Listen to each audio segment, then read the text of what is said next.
Hey, Brandon here. Welcome to Transform Your Workplace. I'm your host as always. In today's episode, gosh, I love this episode. I had a conversation with Amy Schultz. She is the Director of Talent Acquisition at LinkedIn. And it was so fun because we talked about the future of recruiting. LinkedIn Talent Solutions came out with a report. It's a very lengthy report, which I dove into, of course, because I'm a nerd like that. The title is The Future of Recruiting, 7 Ways Your Role Will Change. And we touched on a lot of the ways the role will change. And we talked about some things that weren't in the report. And I'm just fascinated by the future. A lot of people I work with know me as I'm always thinking about the future and kind of a futurist. And so I love speculating on what's going to happen. In this case, if you're a recruiter or have a recruiting background or it's part of your role, you're going to get a lot out of this because Amy talks about a lot of the metrics that are going to be important in the future. And whether recruiters are seen as strategic nowadays. We talk about the tech stack you should be using. We talked about skill sets you need to develop. And if you're a business leader or owner who's looking to hire a recruiter, whether it's in-house or an agency, you're going to need to know what to look for and who's going to be a good fit for you. And the war for talent is there. I think people know that. I don't need to keep saying it over and over again, but I think it's hard. You either have to develop talent from within or find it elsewhere, and low unemployment rate. So people are already scooped up. So it's a matter of really finding the people who are going to fit, and you got to make an incentive for them to jump ship and come join your team. So I think you need an effective recruiter. And I think this podcast is going to give you all that and more. So listen to the podcast. In the show notes, you'll find the link to the report, which you can access. And anyways, follow Amy Schultz. I'll put a link to her LinkedIn profile. She was great. Anyways, thanks for tuning in. Please go give us a 5-star review on Apple Podcasts. That would very much appreciate it. And thanks for sticking with us every Tuesday. Love the community we built, and it's so fun to connect with the listeners. So definitely keep connecting with me, whether it's on Instagram or LinkedIn or whatever. I don't care. You can reach out to me anywhere. Enjoy today's episode with Amy Schultz, the Director of Talent Acquisition at LinkedIn.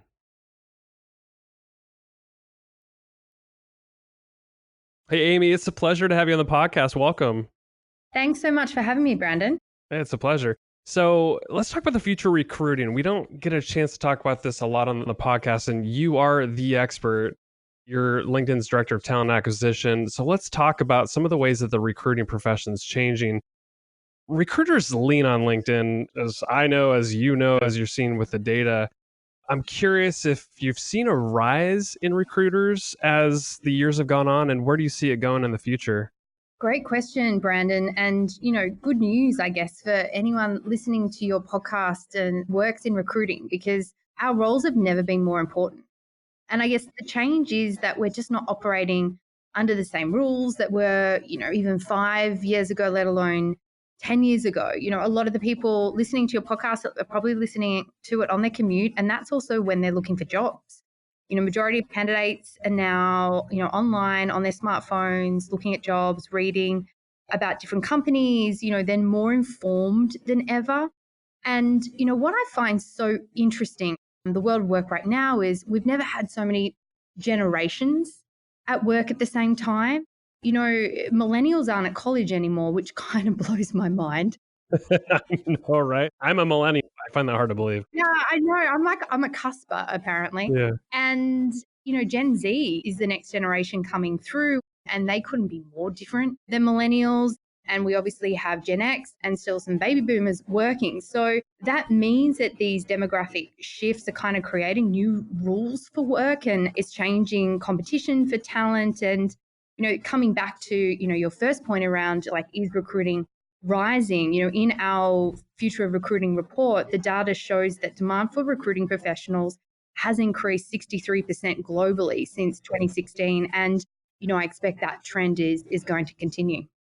I think what's insane to me about the recruiting profession is obviously there's an uptick of people becoming recruiters. There's a demand for it. But I think the point you made about the generations at work, and obviously the Gen Z coming up, is you have power users in terms of the internet, and then, at the later stage generations, maybe not power users in terms of LinkedIn, and they're probably just not as visible on the web. as a recruiter, you're trying to find new talent, there's a whole group of people that may not be, updating their profile and having all these skills and things that you would normally put on a resume within LinkedIn. So like as a recruiter, the skills of using this online and probably offline tools is becoming a challenge and a skill that recruiters probably need to have, wouldn't you think?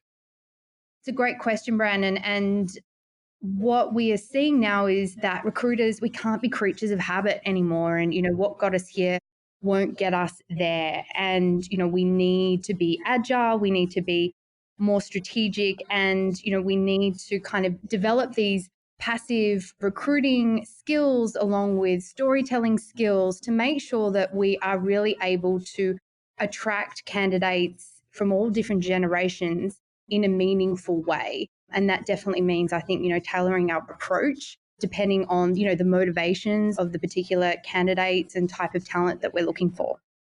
I'm a business to business marketer. That's my profession. And LinkedIn is the tool for targeting. So I'm curious because the recruiting side of targeting has gotten so good with all the profile data and just the way you're able to, target job ads to people.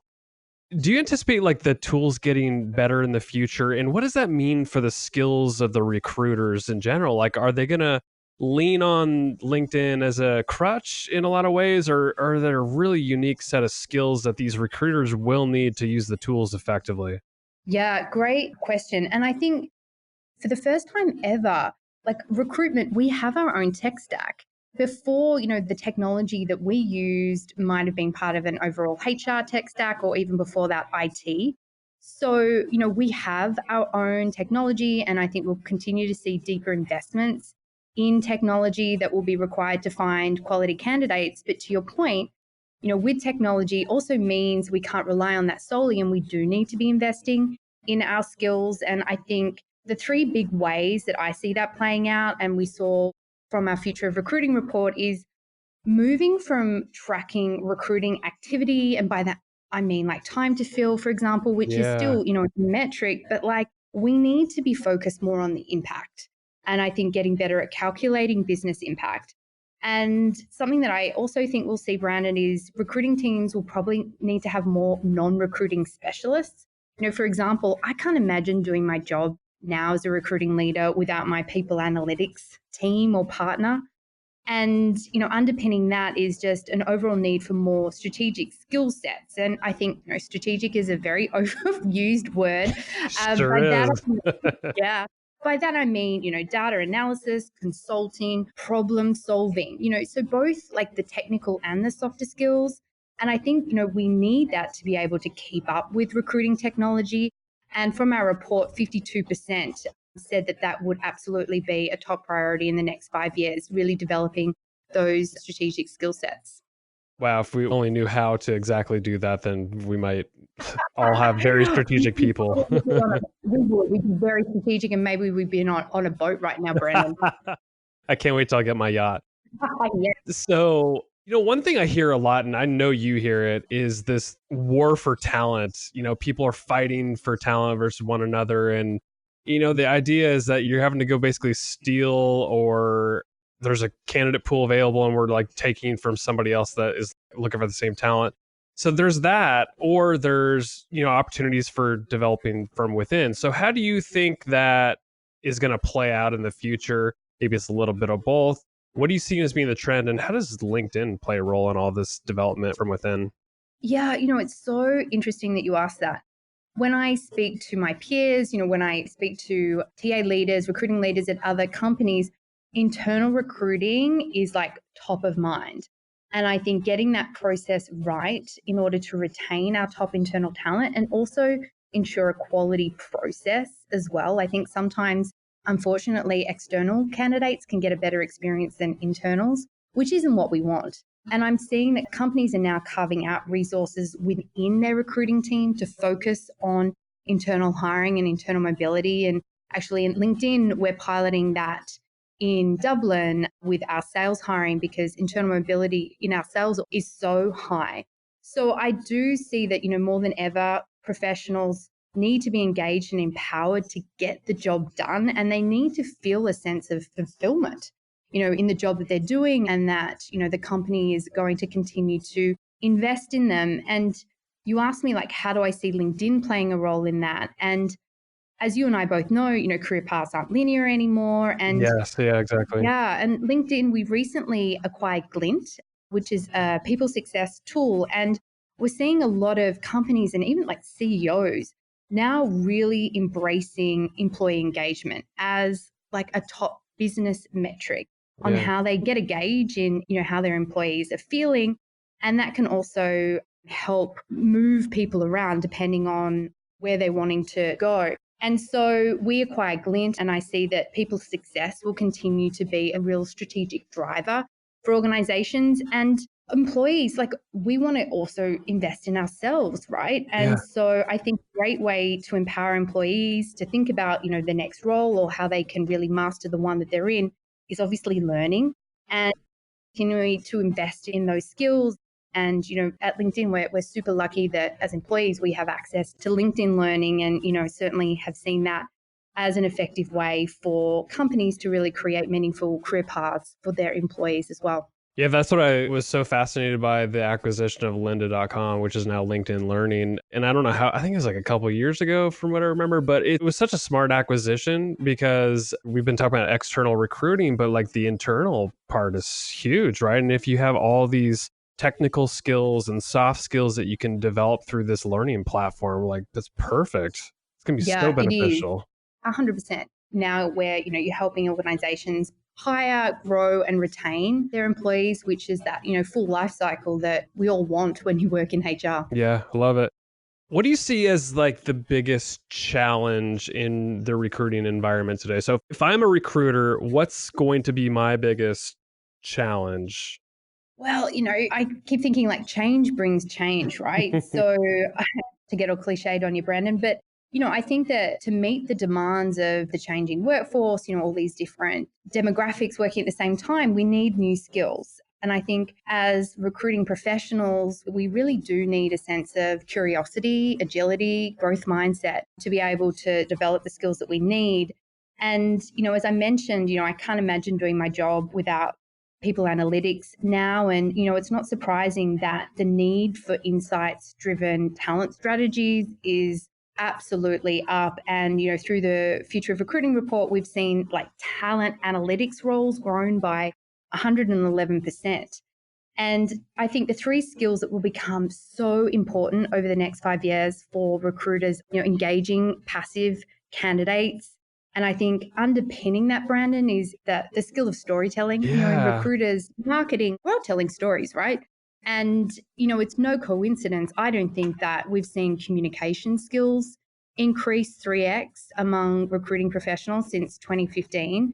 And, I think the ability to communicate is one of the most in-demand soft skills that we see on LinkedIn. And, coming back to these, insights-driven talent strategies, analyzing talent data to drive decisions. And, we've seen data analyst skills increase 2x. And I think, for a long period of time, we've been talking about data, right? This is nothing new, data-driven recruiting. But where I see the shift now is, turning data into insights. And really that comes back with being able to make a recommendation and do so in a compelling way. So the storytelling, not just how you tell your company story, but also how you tell the story with data, super important. And then that will enable us to be better advisors to our business leaders. And, problem solving skills has increased 2x among recruiting professionals since 2015. So I think that, all of these skills are really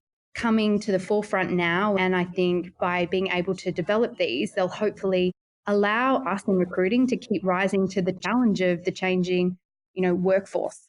I hope the HR people and recruiters don't get mad at me for saying this, but I think most business leaders have always thought of the HR recruiting profession as like order takers and Department of No and all those Mhm. things. And I think like everything you're saying makes a lot of sense to me where, they have to be strategic. They need to see at the table. They need to be able to understand what the data means and be able to report back to the leaders in a very simplified way. And, one thing I wanted to mention, because I think communication is one of those things where you have to be an effective communicator as a recruiter. You have to be able to reach out to those passive candidates, as you said. And, something I've seen a lot lately is that there's a lot of thought leaders in the recruiting space because they're trying to develop a giant network of people. They're marketing themselves and they're building a personal brand, all to become a better recruiter, to build a bigger network and people who want to work with them on both sides of the coin. And I think that's just what the world's coming to, don't you think? Yeah, I do. I think, what's that saying? Rising tide lifts all Yeah, boats. yeah. And so, yes, I think as recruiting leaders that, we are out there sharing, thought leadership topics and wanting to build and diversify our networks. And I think by doing that, like that uplifts and uplevels our whole industry. And, you mentioned, I think, the perception of recruiting in HR by some business leaders as being order takers, and you're not wrong. I think that we have in the past been too reactive, and maybe that's because we haven't always had that seat at the Yeah. table, and perhaps senior leaders haven't always valued not only the point of view of recruiting in HR, but also being willing to make the investment in those teams to build, not just like robust teams, but also the skills. And so I'm really pleased to see that trend shifting, that, I think just by, looking at how much recruiting is now in demand, like up 63%, to me, that indicates that companies are now going, oh, right, we need to be investing Yeah. in this function, which is great. And I think in order to move that forward, coming back to my earlier point of tracking outcomes, not metrics, I think if we speak the language of our business leaders, that's going to help a lot. Going to them and talking about time to fill might not necessarily be as compelling as if you're going in and talking to them about quality of hire.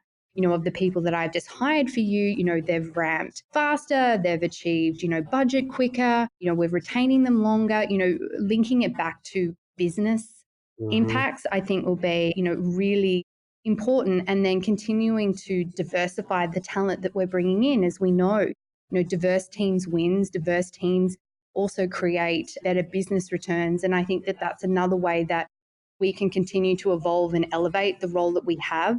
So more and more business leaders see us as those consulting business partners, not order takers. Why is this all changing? Like, why we've mentioned how recruiters have always been seen as order takers, but I think that is being shifted a lot. I don't know if it's by the recruiting industry in general, if business leaders are actually open and even know that recruiters are important to the strategy side, and that people is obviously a huge component, and the right people at that, that's the most important piece. But what's changed recently that now business leaders are like, okay, recruiters are actually very vital part of the business? I think the changing, nature of work, the demand for Mhm. talent, just how many, I'm based in San Francisco. I recruit in Silicon Valley.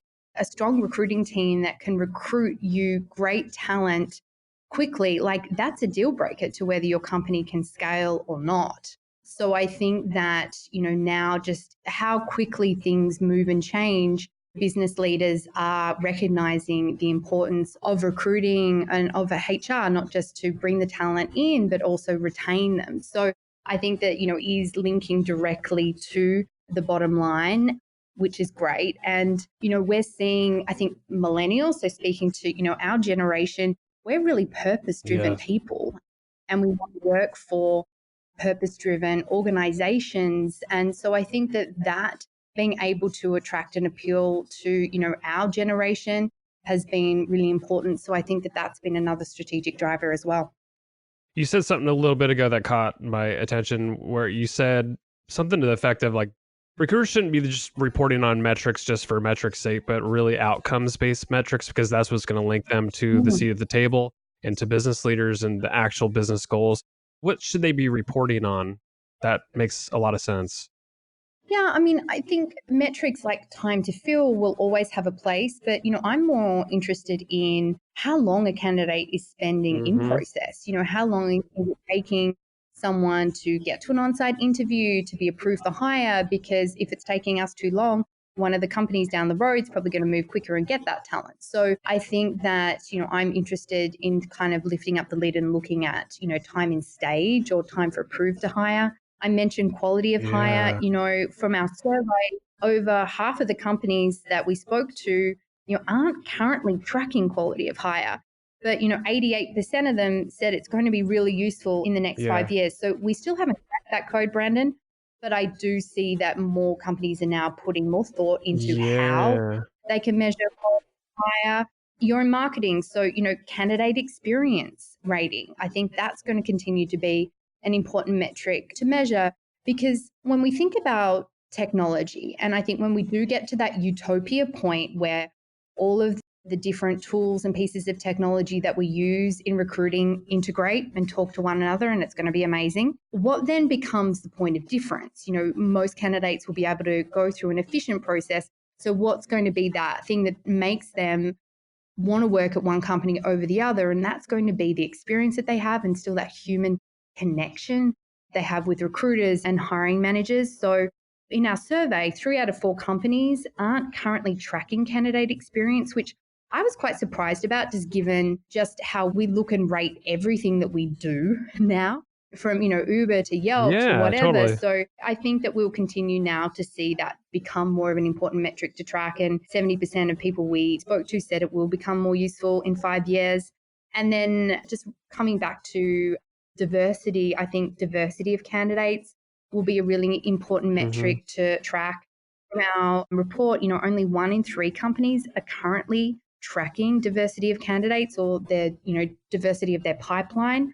But over half said that, again, it will be more useful for them to track in the next 5 years. So I think that, these are going to be the metrics that lead to outcomes that will become much more important over the next I'm few glad years. you unpacked some of those because, a lot of times I hear metrics that are, like the time to fill, those are pretty standard ones, but it's everything leading up to, the hiring. And then it's just kind of like, at that point, out of sight, out of mind. I really like the one you said about the quality of hire. And if you ever crack the code on that one, I really want to have you back on to talk about that, because to me, it seems like if you're able to track, everything leading up to the hire and then even afterwards, just noticing like what skills and what soft skills that they had and how they're performing and all these other metrics after the fact, and relating it back to what did you see during the interview process. I don't know if that things you're thinking about, but that to me would be, if you can tie those things together, you can get some cause and effect relationship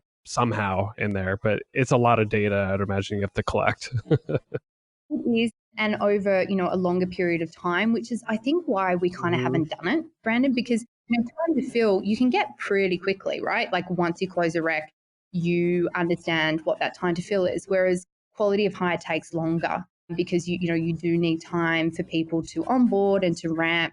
But we are actually about to pilot it within one of the orgs that my team recruits for. So more than Yeah. happy to come back to you in, 6+ months and talk more about that, because to your point, it could be a game changer, because yes, you get a feel for the skills that you thought were important versus actually what's needed on the job. Also, like, where do your great people come from? I think we often think about referrals being a really high quality source of hire, but maybe it's applicants, maybe it's all candidates. So I think, all of those data points will be super, super beneficial when we think about our talent strategies moving forward. I got a couple more questions for you, and then I'll let you go. You talked about the tech stack earlier. Recruiters have a ton of options, as many options as they have in recruiting. I mean, people obviously use LinkedIn quite a bit. What other tools are people using? And how do you build a tech stack that's going to work for you without being overwhelmed? I don't think we're quite there yet, Brandon. Like, I think it is Yeah. overwhelming, and there are so many amazing tools out there. They don't yet all talk to one another, which I think, creates a bit of a challenge for recruiters in their relationship with technology. They're wanting to use technology to continue to be more, efficient and to be able to automate some of the low value tasks, but yet they don't yet all integrate. So I think that's why, like at LinkedIn, we're really excited about LinkedIn Talent Hub, which will be a single platform for multiple functions, from sourcing to managing leads and pipelines to hiring, which I think for recruiters is really going to minimize a lot of the friction and help them save time, which we are, really excited about. And, I think that in some cases, it might make sense to use several solutions, each doing one thing very well. And then I guess the key is making sure that they all do work well together. We're looking in the future here at recruiters.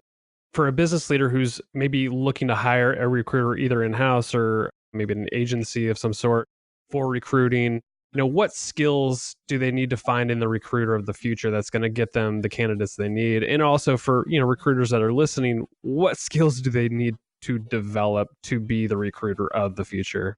Yeah, I think both the soft skills and the technical skills, Brandon, and when I think about the highest performing, high potential recruiters that I've managed in my career, so far, like the common skill that they all have is a sense of curiosity. And I think, being agile and having a growth mindset, seeking feedback and then course correcting on that feedback, like those soft skills are so important. And then when we think about the technical skills, sort of coming back to, the three key ones that I mentioned earlier, engaging passive talent. So really coming back to that storytelling and recruiters having that ability to tell a compelling story, being able to turn, data into insights through making recommendations to leaders and hiring managers. And I think a lot of that actually comes back to confidence. Sometimes you want to make that recommendation, but you don't always have the confidence to do so. So really backing ourselves and recognizing that what we do is important and it's never been more important.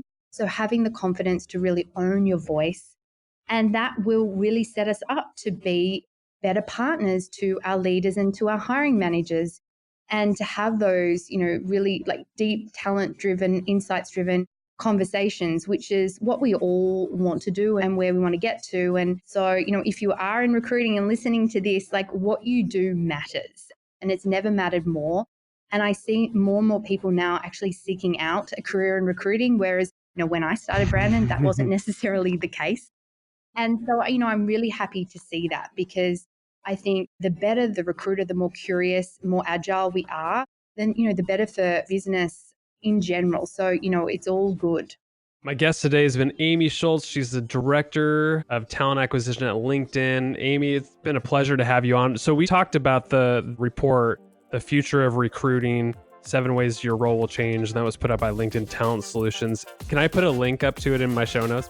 Yes, let's do that. Excellent. Well, thank you for coming on, Amy. I appreciate it.